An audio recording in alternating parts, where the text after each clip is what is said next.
Bismillahirrahmanirrahim. Program belajar tahfiz Sainsku, peduli ilmu dunia, insya Allah memahami Al-Quran, belajar Al-Quran, insya Allah bahagia bersama. Di surat Al-Baqarah ayat 1 atau beberapa surah lainnya ada ayat yang hanya terdiri dari 2 atau 3 huruf, bahkan 1 huruf. Ayat tersebut memberikan inspirasi, menjadi inspirasi bagi ilmu pengetahuan umum, ilmu sosial misalnya, untuk membuat akronim. Akronim ini adalah singkatan yang menggambarkan tentang diri kita atau diri orang lain, atau menjadi alat untuk memudahkan kita mengingat kepada suatu objek tertentu. Misalnya saya membuat akronim sukses versi saya ketika saya merasa cukup berhasil menghubungkan antara Al-Quran dengan ilmu pengetahuan. Read, R-E-A-D. R itu adalah riset, yang mana saya menggunakan ilmu riset itu untuk melihat objek-objek sains, melihat pengetahuan umum, kemudian saya bawa ke dalam Al-Quran. Yang kedua adalah evaluasi.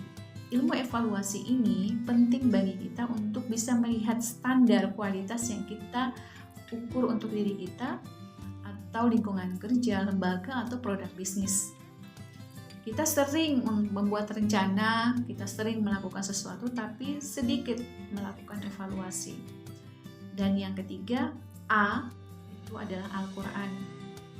Nah, dengan ilmu riset tadi, dengan bekal ilmu evaluasi tadi, kita bawa ke dalam Al-Quran dan kita konsumsi, dalam tanda kutip, kita gunakan untuk mengukur atau menilai diri kita sendiri sebelum kepada orang lain atau lingkungan kerja.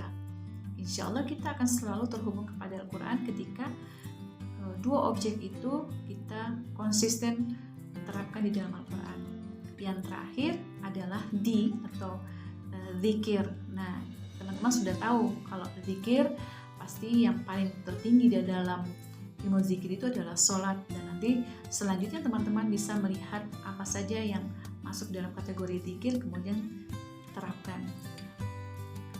Read tadi adalah akronim sukses versi saya, bagaimana saya merasa cukup berhasil menghubungkan antara Al-Quran dengan ilmu pengetahuan umum, sehingga pelajar, anak-anak, mahasiswa, atau siapapun yang sedang bahagia dengan ilmu pengetahuan umum tapi sedikit terkonek kepada Al-Quran, maka cara berpikir, pola berpikir dengan menjadikan Al-Quran sebagai inspirasi dalam ilmu pengetahuan umum, insya Allah akan membantu kita untuk selalu berhubungan dengan Al-Quran. Selamat mencoba, insya Allah, karena saya sudah mencoba.